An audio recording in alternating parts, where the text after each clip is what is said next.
Hi, everyone. Hope everyone can hear me.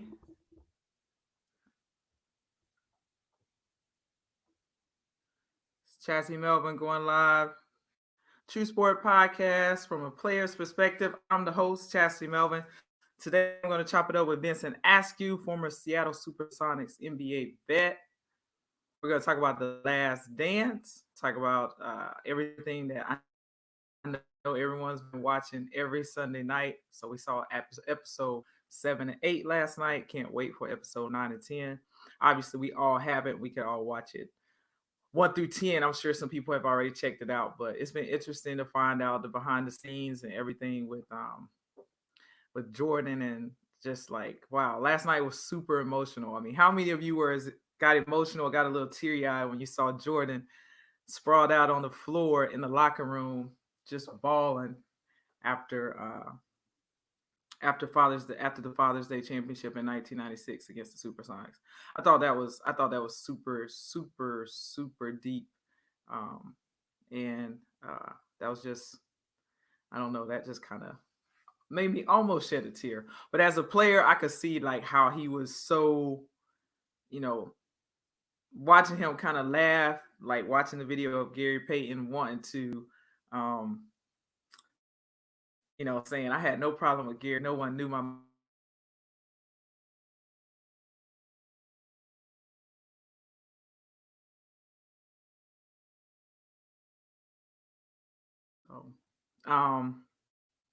so that was real interesting. Let's get right to it. I got Vincent Askew on here. I got a lot of questions. As a former pro, played in the WNBA, played overseas for a very long time. I have a lot of friends who played in the NBA. I've heard a lot of stories, but no one gives a really real story like Vincent Askew. So I'm glad he had the opportunity to play against Michael Jordan with the Seattle Supersonics. So I'm going to bring him in to the show. So let's get it started. Vincent, what's going on? Hey, what's up, Chaz? How are you? I can't call it. It's been a long day. Working from home, Zooms, podcasts. It seems like all the players have a podcast. Exactly. Hey, we started it way back. Me and you were on this thing way back in time. Back in the day. Yeah, so we need to get it back jumping. So everyone, I got Vincent Askew on the podcast with me. We're going live, FaceTime, and YouTube Live, so you can check us out. Vincent played with the Seattle Supersonics. He was on that team in 1996, as you saw last night, Last Dance documentary, where Jordan beat them on Father's Day, and he was really emotional. Vincent, did you know that Michael was that emotional after the game? I didn't at all, because after you lose and you're a competitor, shoot, I was in the locker room, man, and we were mad, man. But looking back on it, it was a shock to see the emotional Michael Jordan. Yeah, it's crazy. I think you guys would have had a chance if it didn't line up with Father's Day. And like Gary said, if maybe he would have guarded Jordan earlier on in the series before you guys went down 0-3. So that's really what I want to get at. That's the question I want to ask you. Give me the behind the scenes. What actually happened? Like, Gary just really went up to coach and was like, "Yo, Carl, I'm not with it." Like, what was the whole situation? Well, he did after a while, but after we talked earlier, I got a lot of phone calls from former players like Gary and certain guys, but this is the real deal behind the scene. We had just swept Houston and we beat Utah, right? In the Western Conference Finals. So we were used to a certain rotation, and I know coaches always want to change to adjust to this and that. But when he came out with the deadlift shrimp on Jordan, we was like, what? What are you talking about? And so we rolled with it until we got down 0-3. And then Gary kind of went crazy. Gary got up and, had a little profanity-laced words and told George he was guarding Mike. So we rolled with that. So you guys had deadlift shrimp on Jordan. What did Deadlift say? Was he like, "Okay, I got it, coach"? I mean, like, no. Deadlift was like, we got away from coach. Deadlift was like, what the hell? What's going on? Those Dead. Now, don't get me wrong. Deadlift Shrimp was one of the best players to ever play. He was 6'10", he could do a little everything, but come on now. Defensively, he was kind of lacking a little bit, a little slower. And Jordan is not the guy to put somebody on when you experiment. He's not that dude. Jordan, he saw blood, so he went off. Yeah, I mean, and back in the day, and I guess they currently mention that as well today in today's game, like overseas players, they were super talented offensively. But right. I mean, as you see with Kukoc, they talked about it last night, and how, defensively, they're kind of like a liability. And people knew that when they drafted the NBA pro players from overseas. So that was an interesting call that you would put a guy like him, on Jordan. But as you say, coaches have different tactics they want to throw out there. And but I don't think you guys had a chance either way, with Father's Day. What? Oh, whoa. You tripping. You are tripping. Look, if he would have rolled the same folks, I ain't saying we would have, but it would have been 7. We would have won 7 games. Because if he would have put not Gary to start off, but Gary got the heart, but Gary kind of lightened the backside. So he should have put me, Nate, dudes like that on him, and then trapped early. But if you got Deadlift on him and he know where the trap's coming from, yeah, Jordan is the maestro out there. So you can't put him on him. I was like, damn, coach. I'm still mad. Yeah, Jordan was the type of player. I mean, he's the GOAT. Obviously, I mean, first of all, let's ask this question. Let me ask this question to you for our viewers checking us out live right now. Right. Who is the greatest, in your eyes, who's the greatest player of all time? Who is the GOAT? Whoo. Okay, let me can I say something to the LeBron James fans? You can say anything you want. This is our podcast. This is my podcast. Keep it real. Keep it real. Okay. That enough said. Listen, LeBron James is a good player. I mean, he's a really good player, right? Right. Has some flaws though, but he's a good player. As far as numbers, you can't knock him. He has great numbers and all of that. But if you're asking me who's the best player that I've ever seen, it's Michael Jordan. It's not even close. It's funny when I hear people say that he's on the Mount Rushmore, he's close to Jordan. How? I mean, think about the weaknesses that Jordan had. Jordan didn't have too many weaknesses. And you laughing, I'm keeping it 100. Jordan, listen, we tried to send him left for the pull-up, but going left, going right, Jordan didn't waste dribbles. He caught it, he faced you up, he jabbed you. If you bagged up, he hit you in the face with it. Then he can go right and left pull-up. LeBron, when he go left, 99% of the time, he's trying to set you up for a jump shot. When he goes left on the break, he's spinning back right 95% of the time. He can't pull up going right. So that little small clip it right there. In order to answer your question, Michael Jordan is the best thing. Michael Jordan is the GOAT. I mean, even though, if we count high school, college, and pro, nobody's close to Kareem, but if we'll just go off of pro, I'll go with Jordan. Yeah. Okay, so we agree. I mean, I am a LeBron James fan, more so for what he does off the court. Like, I've been with him for day one. And we're talking about The Last Dance. Again, this is True Sport Podcast. I'm the host, Chastity Melvin, with Vincent Askew. But we're talking about The Last Dance. But really, I think a lot of people put LeBron James up there, a lot more just because they put what he does on the court as well as what he does off the court. And that's why. Let me ask you a question. Are we giving out lifetime achievement awards, or are we giving out what we see on the basketball court? What we see on the basketball court has nothing to do with off the court. To me, I love what he does off the court. I I salute him for off the court. But anyway, I understand what you're saying.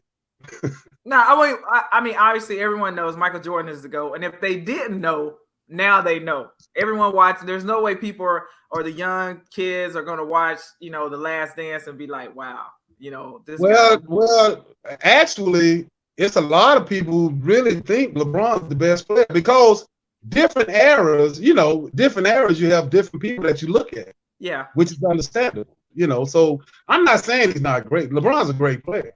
He's a great player. I don't like the defensive end, but isn't defense a part of basketball too? I don't know. In today's NBA game, today's pro game, Vince, I don't know. You watch it just like me. I don't know if it was like now these guys are watching the NBA back in the day and they're seeing what Jordan went through. They're seeing like how guys like you defended. Right. I'm not sure they really understand what real defense looks like. Well, I respect Kawhi Leonard. I respect Kawhi Leonard. I believe Kawhi does it on both ends. Westbrook's my favorite player because I've been knowing him forever. But Kawhi Leonard is a guy who I really respect his game because he played D. He want to guard the best player. He got hard, and I've never seen anybody. You know how guys try to punk you and bump into you and all that. I've never seen anybody do that to Kawhi for some reason. No, they don't want all the smoke from Kawhi. No, Kawhi is a beast all. defensively, and obviously he worked on his offensive game, so now he's all around player. Yes. Getting back to the Last Dance, talking a little bit about Michael Jordan, just how great he was. I think last night he had a moment when he said people call me a tyrant. Right. And obviously they've never won anything before. So how did you feel? And like when you saw that tear come in his eyes, and he's like, I got to take a break. How did you feel about some of the leaders that you played with, like Gary Payton, different guys that were, I guess, not the nice guy or not the nice, had that nice leadership style? What do you have to say about that? Most leaders are the bad guy, because what makes them great is the same thing that make people say that they're crazy and they're tyrants and all of that. It's a certain thing they have inside. You were one of the best women basketball players ever. So when you get to a certain level, as you go into a certain level, you have to have that extra oomph. And Mike pushed the guys that were around him because he knew how tough it was, And it's just like a head coach. Everybody loves to go to the assistant coach and the backup quarterback. Am I right or wrong? You're right. I'm an assistant coach now, so I get it. There you go. Yeah, so yeah, being great. The same thing that made him great is the same thing that people call him crazy and a tyrant about. That's what made him great, though. Speaking about being a tyrant, I know, like we both said, I'm Chastity Melvin, former WNBA player, WNBA All-Star. I'm hosting this True Sport podcast with Vincent Askew, former NBA legend, veteran, played for the Seattle Supersonics. I know for sure, we've had our discussions about it, but, we talk about how they build professional players up and then they're ready for them to tear it down. Like any mistake we made, it's worldwide. And no one, and I think it was so interesting when Michael Jordan said, no one knows me as a person. Right. Can you elaborate a little bit about that? And I know you got a bunch of stories from, I can because people only see what they see. They don't see the journey. And they always want to put athletes as perfect people. We still people too. We're still people. And so when they do pick at you after you make a mistake or whatever, it makes you go into a shell. It makes you not want to be out there like that because there's always somebody trying to find something about you, which is sad, but that's just the way it is. When you're in the limelight, it's always people picking at you, always people that want to bring you down or take your spot. Like Biggie said, they waiting for your downfall. You know how it go.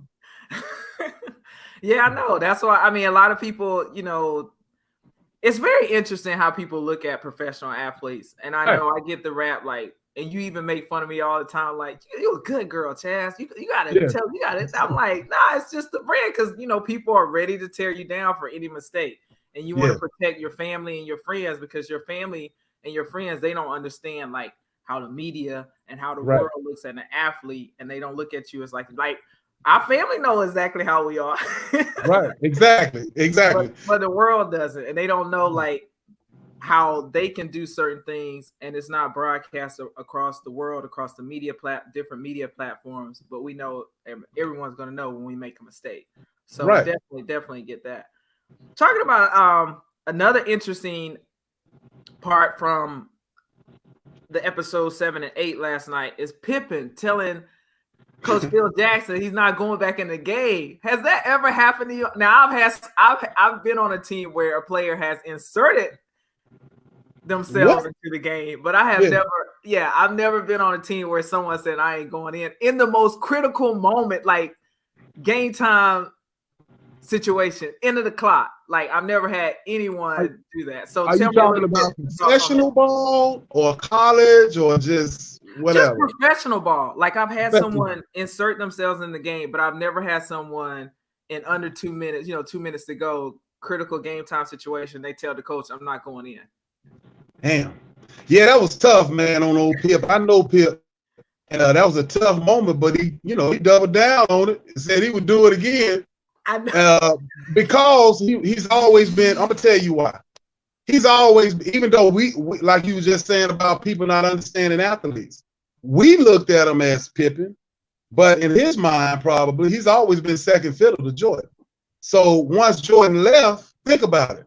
He wanted that shot, but because he couldn't, he didn't understand it. But anyway, to answer your question, no, not on Seattle team, because we had some dudes. We wouldn't win for that. We wouldn't win for that. You would have got whooped. You going into the game, man, because we trying to win. Period. So Vincent, you're saying if Sean Kemp was pounding on the end of the bench, Sean Kemp, left hand duck, right hand duck. I mean, any kind of duck. Sean Kemp, that dude. That dude, if he said, "Yo, tell me I ain't going in," you were gonna go down there and be like, "You getting in?" We would have whooped his ass. We would have fought in the locker room. Listen, on the teams I've never been on a losing team. The teams I was, all good teams, you have fights in practice. I ain't talking about the woofing like, and then they pull you apart. I'm talking about fights. College, pro. In Seattle, we had so many fights, man. It was crazy. But the same night, we were all going out together. It's just that competitive edge. But no, so you telling me you got beat up? No, I was one. You know how you have goons in hockey? I guess I was one of the goons on the team. So, we did the beating up. But no, we were close, man. We were so close, and that's family, man. That's family. That'll always be family. Again, everyone, you're checking out True Sport Podcast. I'm here with NBA veteran Vincent Askew. We're talking about The Last Dance. Feel free to type in your questions on Facebook or YouTube. I can post them up. Vince and I can answer. Vince, looking at it again, just looking back over everything with Phil Jackson with this team, and I guess everyone wants to talk about Steve Kerr, now the head coach of the Golden State Warriors, getting in his little scuffle. He wasn't a goon, but he was a goon for like 30 seconds when he pushed Michael Jordan. Talk about, if you would have been on that team, what would you have done during that moment? If I would have been on that team when he took Horace Grant lunch, or when he hit Steve Kerr? Which one?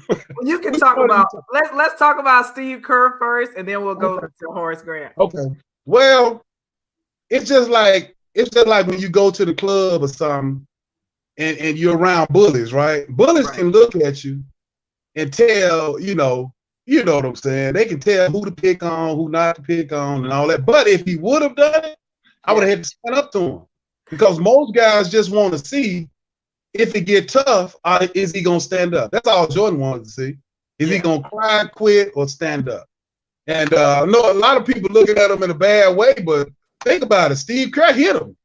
Steve Kerr, the church boy, hit him in his chest. And Steve Kerr, I got to give him a lot of props, because Steve Kerr got me my first coaching job in the CBA. Him and Phil Jackson, they made some calls for me. So Steve's a good guy. But yeah, Steve's tough though. Don't let that smooth look fool you on a lot of guys. And then a lot of guys that look tough are soft. What'd you say? Oh, they're the ones that they're playing real, but they're in disguise. You talking about? There you go. Yeah.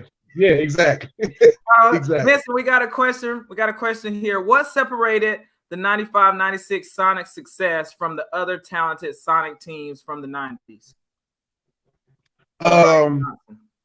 We were closer. We had a closer knit group, and I love all them dudes, because I played with guys that they traded away. Who, when they traded away, let me make a quick example for what's his name, Ryan Johnson. Ryan Johnson, yeah. When they traded away, do you remember Derek McKee?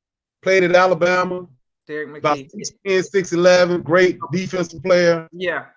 When they traded him away for Detlef Schrempf, oh man, guys in the locker room, because everybody was close, they were mad, Yeah. And Detlef came in the first day. Him and Ricky Pierce got to fighting, and and so What separated us was because we were like this. We were close. That team was very close. We sacrificed points and all of that because Gary and them were young at first, so they were trying to prove who they were in the league.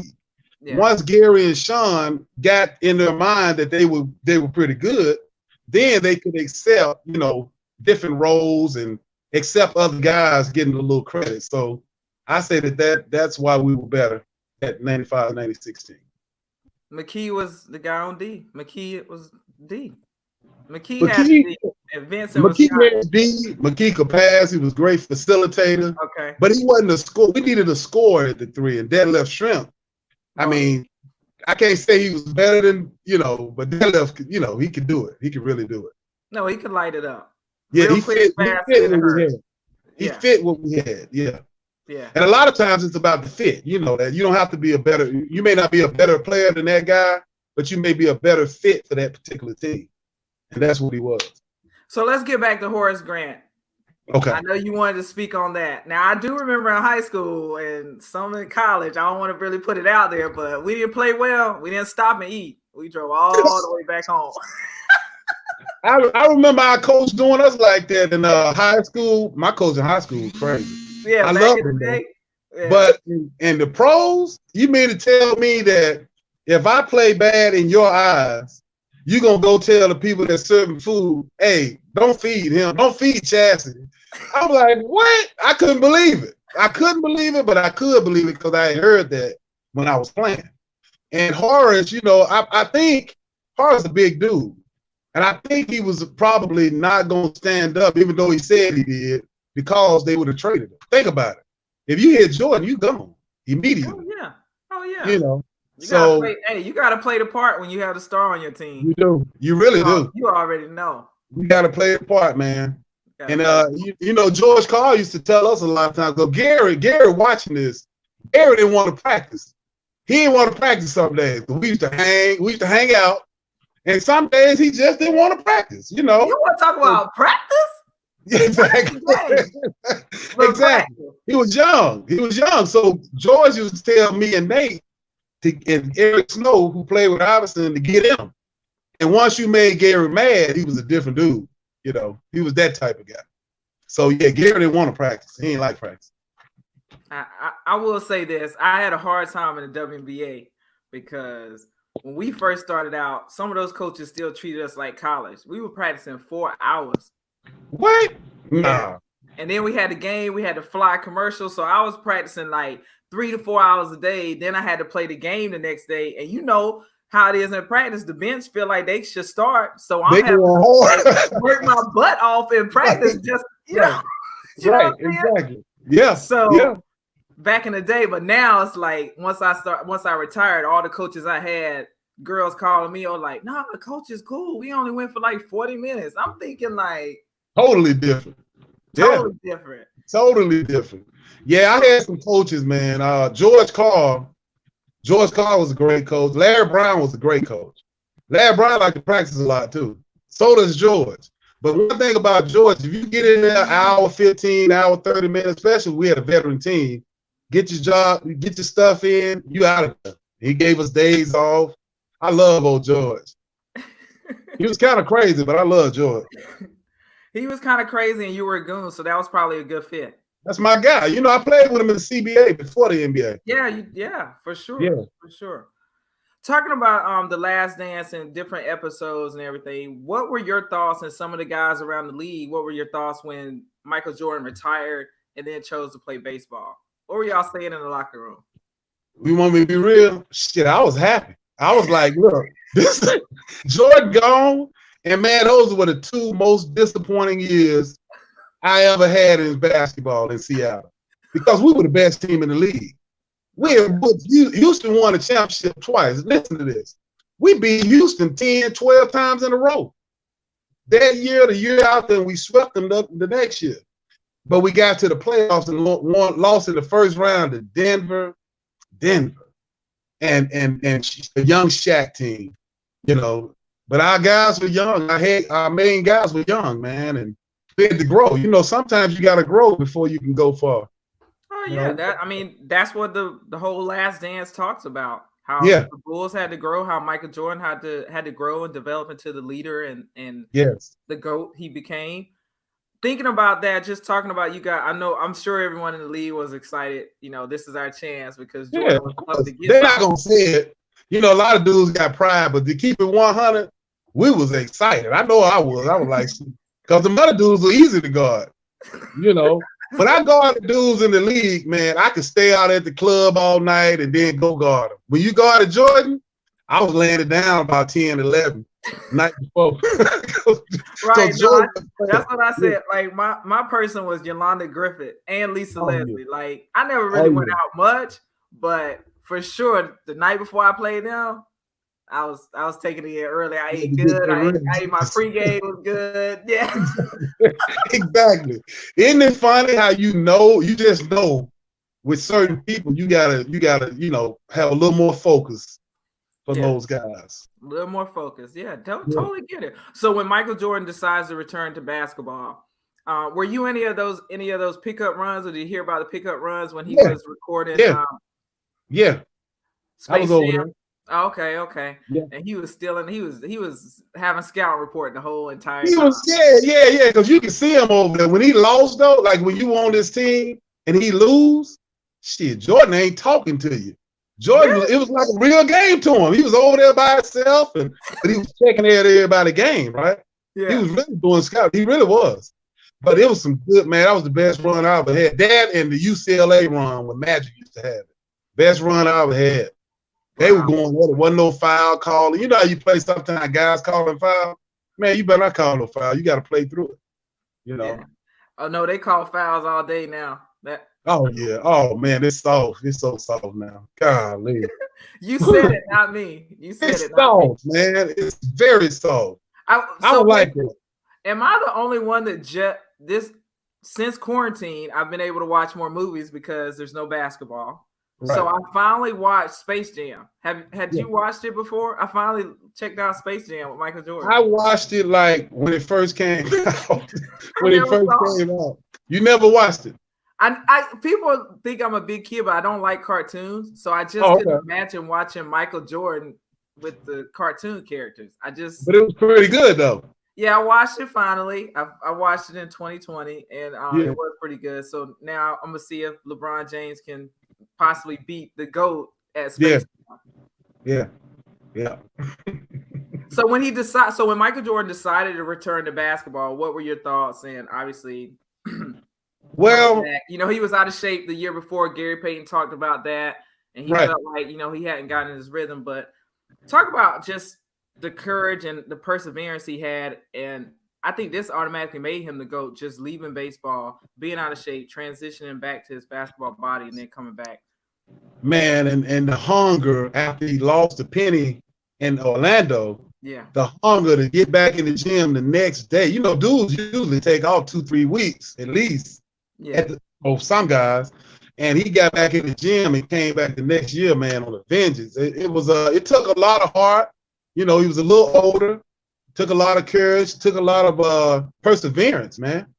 To fight through, to get in shape, to get it, because as you know, basketball shape and that other shape is a little bit different. The stop and go, the contact. I'm glad you brought it up. I am glad you brought that up because right now, young athletes, pro athletes, they're all quarantined. Some of the gyms aren't open. Some people have basketball courts.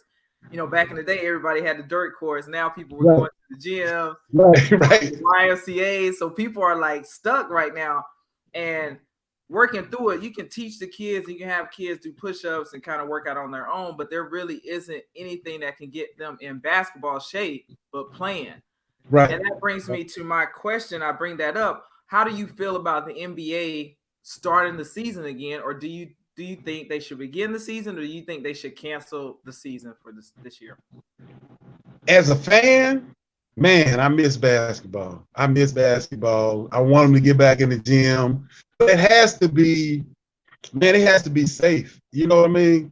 And it'll be crazy watching. It'll be like practice. Watching them without fans in the stand, that'll be like practice, man. It really will. You know how practice was. You get heated sometimes, but then sometimes you get yourself going through the motion. And that'll happen in real ball, man. But I think I want them to get back in there, man. If it's safe, I 100% want them to get back in there and at least finish it out, man. Well, okay. So, all right, let's talk about the season begin. If the season began, let's say, okay, it's not going to start in May. Right. So let's say June. I mean, they got to kind of have like a preseason just to get guys back acclimated to playing and getting in basketball shape. So that's going to be June, July. So wouldn't that make the season run into like the 2021 season? It'll probably run until what, September? Yeah, something like that. And then they're talking about starting it like in December if they run it that late, and and just go from there. But yeah, they LeBron and all of them, they want to finish it out because the Lakers are in first place, and LeBron ain't no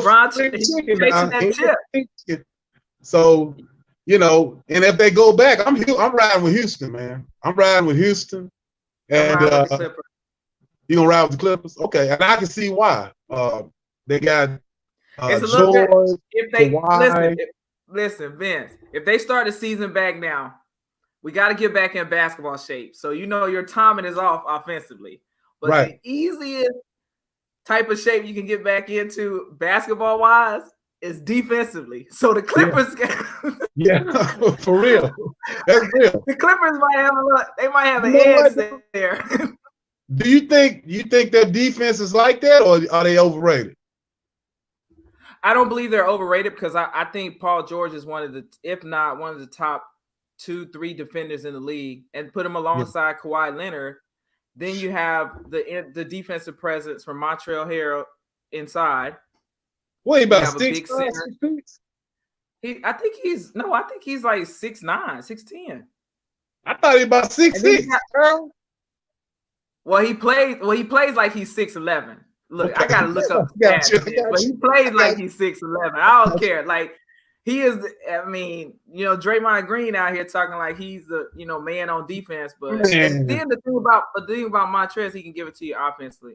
Then they got the center. They got a defensive presence that at least alters shots. Like he's not a Shaq, but I think they have a good defensive system.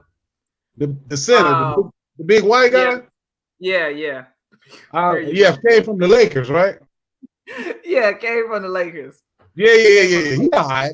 But look, check it out. When they played Houston, let me just break this down. I know a lot of people don't like Houston. Every time Houston played them, either Harden or Westbrook lead the gym with 40 points.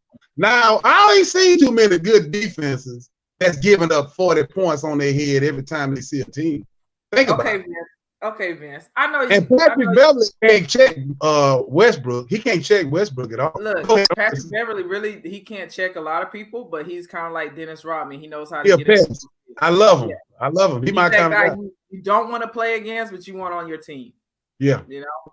Okay. Let's see about the thing. Vincent, speaking of Houston, I just got to say this, and we got another question coming up. I'm going to put it up on the screen. Speaking of Houston, I'm just going to say this. I love James Harden. I love Russell Westbrook. I love his intensity, way he plays. But James Harden has got to prove himself in the playoffs. Yeah. I get it. You're right. A lot of people can't defend him. I mean, his skill set offensively is out of this world, close to similar to Kevin Durant. But at the end of the day, he keeps folding in the playoffs. And until he, gets over that hump, I can't put, not that I gamble, but I can't put my money on Houston, okay? I'm just not going to do it. Let me ask you this before we answer this question, let me ask you this about Harden. Okay. Harden, that's one of my guys too, Harden and Westbrook. Westbrook, my guy, Harden, my guy too. Harden, I mean, sometimes, this thing that's called chemistry, right? Right. And I ain't calling no names, but the little guard they had, it seemed like every team he go to, right? I used to tell my buddy this. They always blaming the other guy. They blame Blake Griffin at first, right? Right. Then he went somewhere else and they blame that guy. When is it ever him? Chemistry means a lot in sports, man. But I hear you on the Harden thing. He got to prove it in the playoffs. I agree. No, chemistry means everything. I mean, yeah. If you're not liking guys in the locker room, I mean, you ain't got to take them to the prom or go eat with them, but you got to at least be able to communicate and be honest with each other. That's the key. You got to be honest with each other. And sometimes you got to be brutally honest and be able to accept that. You know what I'm saying? No, And I agree. it may have been some of Harden's fault too, but go ahead. You can have all the talent in the world. You can have all the great coaching. You can have the best staff, but if guys don't have that chemistry, it's just not going to work. And Man, not at all. The Golden State Warriors, even the Chicago Bulls that we're watching right now in The Last Dance, they had that chemistry. I mean, it's huge. And that's something that the players have to work and find that inside the locker room, off the court, right? Travel, those types of things. Okay, let's get to our question. So we have a question from Bershad Williams. When evaluating a player, what is the first thing you look for before their athleticism? Is that familiar? We can both answer it. I'll let you go first. You go. Oh, you go ahead. You go first. Well, currently, I'm coaching in college. So if I'm evaluating college players, I just want to talk to their coaches and see what kind of attitude they have. Talk to the coaches, talk to the teachers, see what type of attitude they have off the court. And as well as their high school coach, what kind of attitude? Are they a leader? Are they a follower? Are they laid back? Do they like to practice? So just try to find out their personality-wise where they stand. If I'm evaluating a pro player, before I look at the athleticism, I want to see their skill set and I look for their fundamentals. Like how do they react when the defense, most of the time if they're going pro, they're the star player. So are they fundamentally sound enough to react to different defenses, different offensive sets, how they read screens, coming off the screens, how they get to their shots, whether they're right hand, left hand dominant. So that's some of the things I look at. What about you, Vincent? I love it. You broke it down, Coach. Look, that's what I tell players all the time. I hate rankings. I love player evaluation. That's what you give out. Strengths, weaknesses, and things they need to work on. But anyway, I watch them on the bench too, like in high school, middle school. I always tell them that college coaches look at more than just you on the court. And they go to your teachers and all of that. But the skill level, of course, the IQ, do they know how to play? You know, and are they willing to be taught how to play? Can they accept the role? You know what I mean? Yeah. Definitely. Because you can work, one thing you can work on is skill. You can work on skill. You can work on shooting, ball handling. You can work on that. Some do it better than others, but there's certain things like playing hard. A coach told me one time, George Carr told me that playing hard is a skill. You know what I mean? Like changing ends with the ball instead of loafing and sharing the basketball, passing the ball and cutting when you know you're not going to get the ball to take the defense with you to open it up for somebody else. Being unselfish, you know. So it's a lot of things. You broke it down perfectly, Coach. There's a lot of things that you look at other than skill. While we're speaking about that was actually a great question. And while we're speaking about evaluating kids, I know I've talked to a lot of the former players, former veterans, and I see a lot of kids now that I'm coaching that are getting overlooked because coaches want kids that can play right away. And I think for myself personally, and a lot of my friends, I'm from a rural area in Sampson County.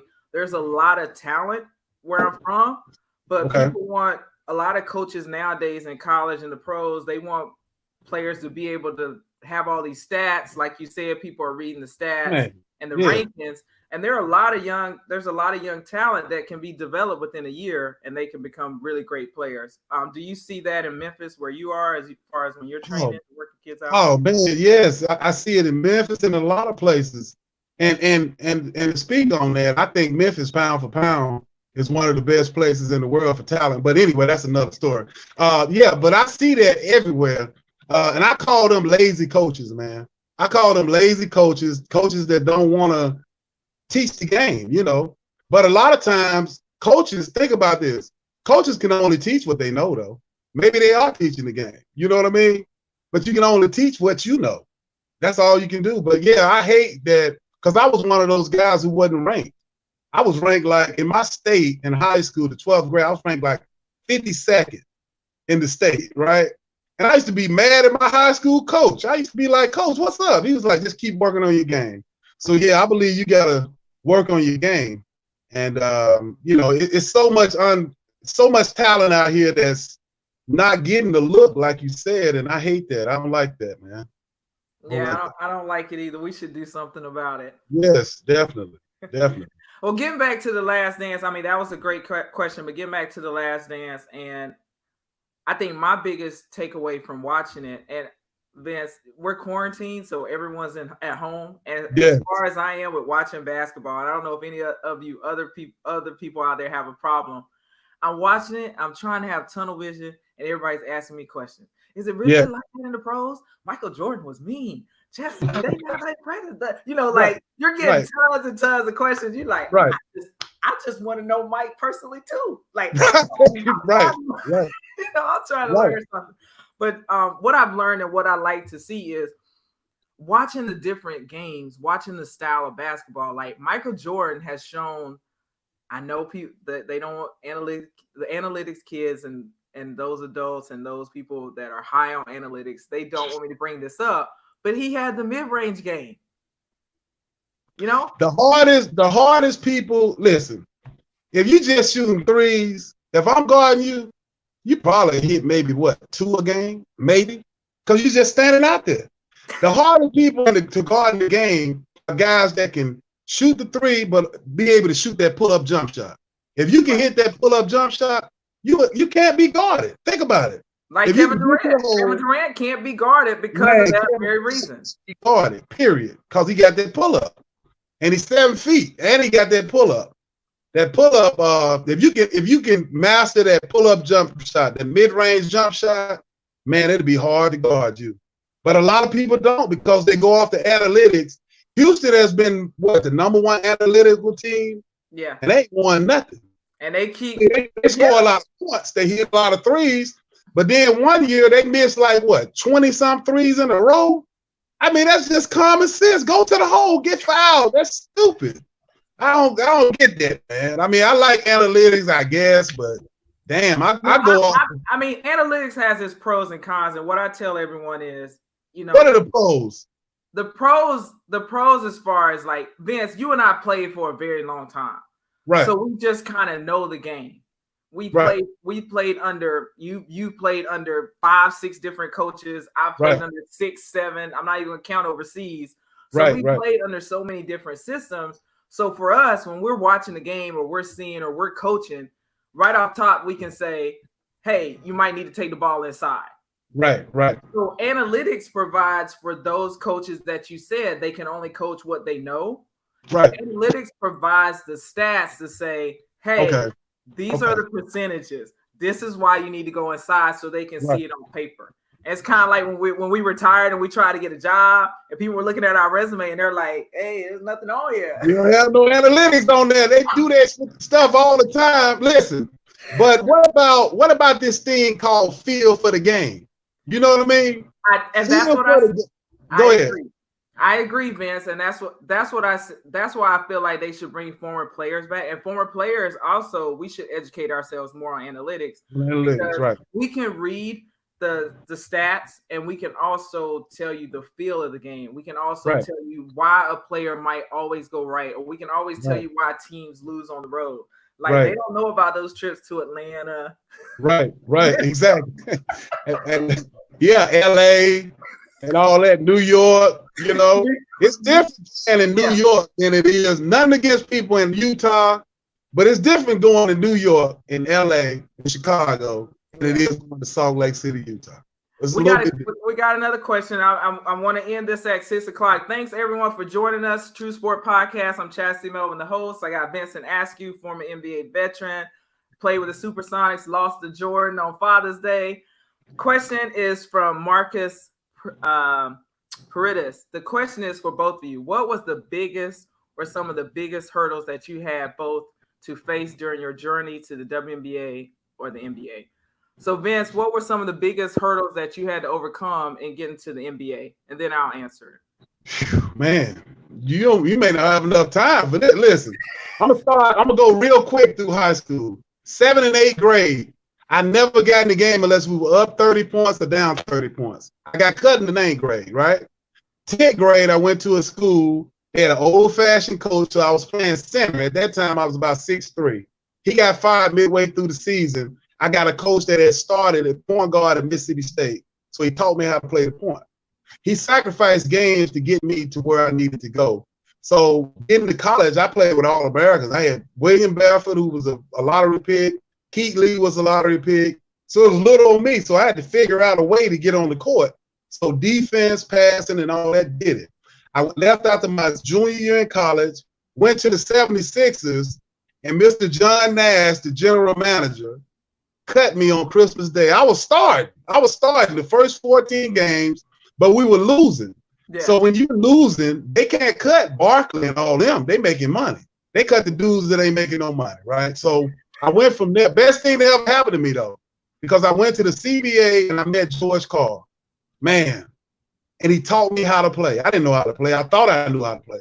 He taught me how to play. I was there for 2 years, MVP both years. I went to Spain with him after that year. And then after that, I went straight from Spain to Golden State. And I stayed because I knew how to play. I needed to go through that hurdle to get to where I needed to go, because it was more here with me. I needed to figure out how to play instead of just playing. So. Well, Vincent, I will say I've been good, since day one. I had to get cut. I was always on. You're a baller, though. See, it was hard. It was rough on you. No, I will say this. I didn't have as much competition as you. As I would tell people, in high school, I had to drive my dad's station wagon and go around and pick up all the girls and make them play on my high school team. So I had to build my high school team so we would have a girls team. So that was the first hurdle. But I will say, I'll make it quick. We have a little bit of time left, but I went to the ABL out of college. I was actually fortunate enough to play in both professional leagues for women when I graduated from NC State in '98, class of the great. And I signed with the ABL because they played during the year, and all the ballers, Teresa Edwards, Yolanda Griffith, all the people I wanted to play against were in the ABL. All the hoopers. And all the hoopers. So I was like, I got to prove myself, Right. Like I want to play against the best. And for me, I was coached by Ann Donovan, rest in peace, who passed away a few years ago. And I got to play with Teresa Edwards with the Philadelphia Rays. And from the moment I stepped on the court, I'll never forget it. I was like you. I thought I knew how to play. Right. Exactly. But I had no idea. Didn't have a clue. Yeah. I had no idea. And I remember, it's so funny. I remember Annie D taking me to play at the YMCA in Philly, and Mo Cheeks was there. And Charles Barkley and them. And so I just sat on the sidelines and watched her play with them. And then I went back to practice, and every day Teresa Edwards was riding me. Annie D was so hard on me. And they just taught me how to play the game. Yeah. So that really helped me. I mean, it was the hardest time of my life. I just made it to the Final Four. And then I went to the ABL, and it was like, you don't know anything about basketball. You don't know how to play, and you aren't that good. And so I overcame that hurdle. And then the ABL folded. That was another hurdle because I kind of achieved my dream. I was kind of on my way, and I had to end up going to Spain. And then I was fortunate enough to get drafted by the WNBA. Wow. But Teresa Edwards and Annie D prepared me for the WNBA. So when I entered that league, I was ready. I was like, hey, you were ready to roll. Yeah. I was ready to roll. And you never got cut. You first round and all that, man. No, I did get cut. And you wondered why I was a goon. That's why I was a goon. I was mad, man. I was mad. That's why you were. But listen, but that's what I would like. I'm glad you mentioned that because everyone's story is different. And for me, I was mad because when it came to USA basketball, I always got cut. You know? So that was very hard. That was very challenging for me to go play for USA basketball and keep trying out, and you get cut. You don't get an opportunity to play. You're on the bench. So I think people look at a lot of professional athletes and feel like we don't have any stories, but everyone has a story. Man, everybody does. I just want to encourage everyone listening, if they're young athletes or you're working with young athletes, encourage them to just keep grinding. Like everyone's story is going to be different, but if you really believe in yourself, I think that's what you and I both had that we didn't talk about. Oh, yes. But we had an extreme confidence in ourselves that even though we got cut, or even though we got released, or even though this person got picked over us, we were like, "Nah, I'm making it." Like I don't have no choice. Like I'm not going back to Roseboro. You weren't going back. No other choice, exactly. Can I say something real quick about young athletes? For sure. Just not giving up what you were saying. You gotta be willing to work when you don't see a start date. Meaning that if you got cut, or if you didn't get drafted, or if you hadn't gotten the scholarship yet, you got to continue to push. The easiest thing in the world to do is to quit. That's the easiest thing to do. And in order to get to where you want to go, you got to work, man. You got to work. You got to be able to accept roles. And to coaches, I got to say this to coaches, Coach. I know Okay, you're a I'm coach. listening. I know you do. I'm listening. Coaches need to do a better job of acknowledging people that set picks, people that make the extra pass, people that rebound, because a lot of kids only think that they can be successful if they're the leading scorer, and that's not true. You can get a scholarship doing a lot of different things, you know. So I think coaches need to do a better job, and I'm sure a lot of them do, but I think more need to acknowledge, you know, people that do that and tell them why and tell them that they can get seen. You're valuable to a team playing your role, being who you are. So I just wanted to throw that out there. No, that was huge. That's great because a lot of kids just want to shoot the three. They don't want to rebound. They don't want to do those little things or work on those little things. Right. I'm coaching now, and I'm just like, can I just get one? I just want one person to go rebound. That's it. Like, so the people now, the kids now that you coach, is it frustrating for you? Because a lot of times when people are really good and the other people that they're coaching, the people that they're coaching aren't giving like maybe the effort or whatever, how does that make you feel? I think that's the most challenging part for me coaching in college right now. I had one of my friends ask me how was it to coach in college, and I think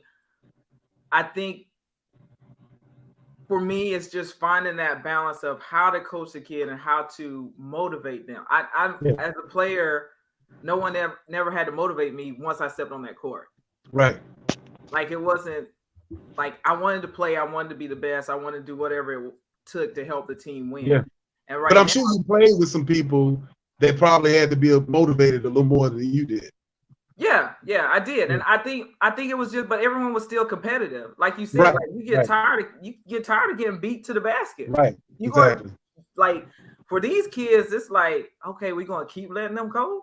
Like, you know. So for me, that's the biggest challenge. Like, how do you motivate them? How do you inspire them to play hard? Like Coach George Karl told you, it takes talent to play hard. Yes, that's a skill. I think that's the hardest thing for me, trying to figure out how to teach these kids to play hard when it was so natural for us. Like you had to play hard, and a lot of our coaches didn't allow us. Like you said, we would drive home from games. We didn't play hard. We passed by Hardee's, McDonald's. We always looking back like yes. And you know, a lot of people talk about the flaws of Russell Westbrook, and he has some, just like everybody else. And Giannis Antetokounmpo, whatever it is, Greek freak. But one thing you got to say about both of those guys, they play hard every night. They play hard every single night, you know, and that's a skill, man. That's a skill. No, it is. Know?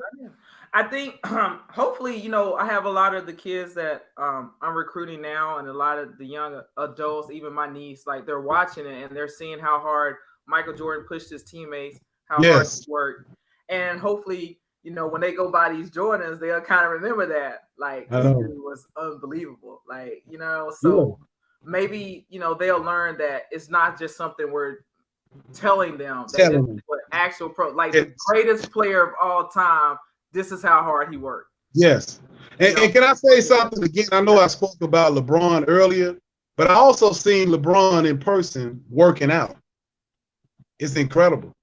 LeBron James, the guys who worked hardest to me ever were Jordan, Kobe, Chris Mullin, and a couple other guys. But LeBron James, man, he next level. LeBron James works hard, man.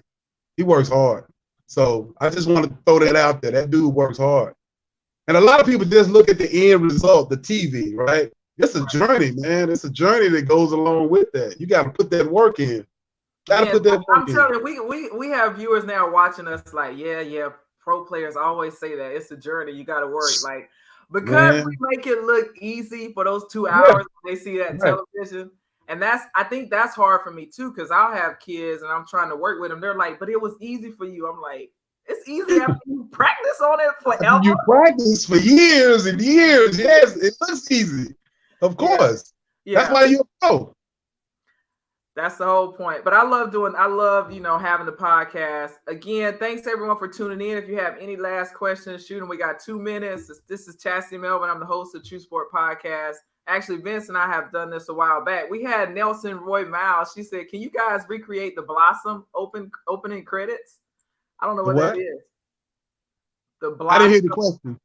Yeah, can you guys recreate the Blossom opening credits? I don't know exactly what that is. Break it down. She gotta break it down for us. Yes. But anyways, Vince, it's been great. We talked a Yeah. little bit about episodes 7 and 8 from The Last Dance, the documentary about Michael Jordan. We all realize now, if you didn't know, now you know Michael Jordan is the GOAT, whether you love him or hate him. Yeah. We can do this again after episode 9 and 10. I'm excited to see it. I know I I won't love see it. it in peace, but I'm DVR it, so I have it on DVR, so I'll watch it in peace after quarantine is over, I guess. Sounds good. But it's the Sounds best good. thing in basketball right now. I'm glad ESPN decided to show it early, and it gives the world a glimpse of Michael Jordan. It gives the world a glimpse of a pro athlete becoming a star, rising to the top, falling. It gives you everything, failure, disappointment, Yes. sadness, the death in his family of his dad. So it's just Wow. great. I think it's a cool story. Obviously, it's a great documentary for everyone to watch, and I appreciate you coming on. Thank you. And I wanted to say something real quick before I go. Okay. I tease you a lot, but I'm proud of you. I love how professional you are, and I tease you because I do. I love that. I love how professional you are, and you've done a lot in your life, and you have a lot of great things ahead of you. Thank you, Vincent. So that means I guess I get to get you back on after episode 9 and 10. Oh, for sure. I look forward to it. This was fun. Right. That's it. Thanks everyone for tuning in. And Vincent, see you next week. Thank you. See you later. Be safe. Bye-bye.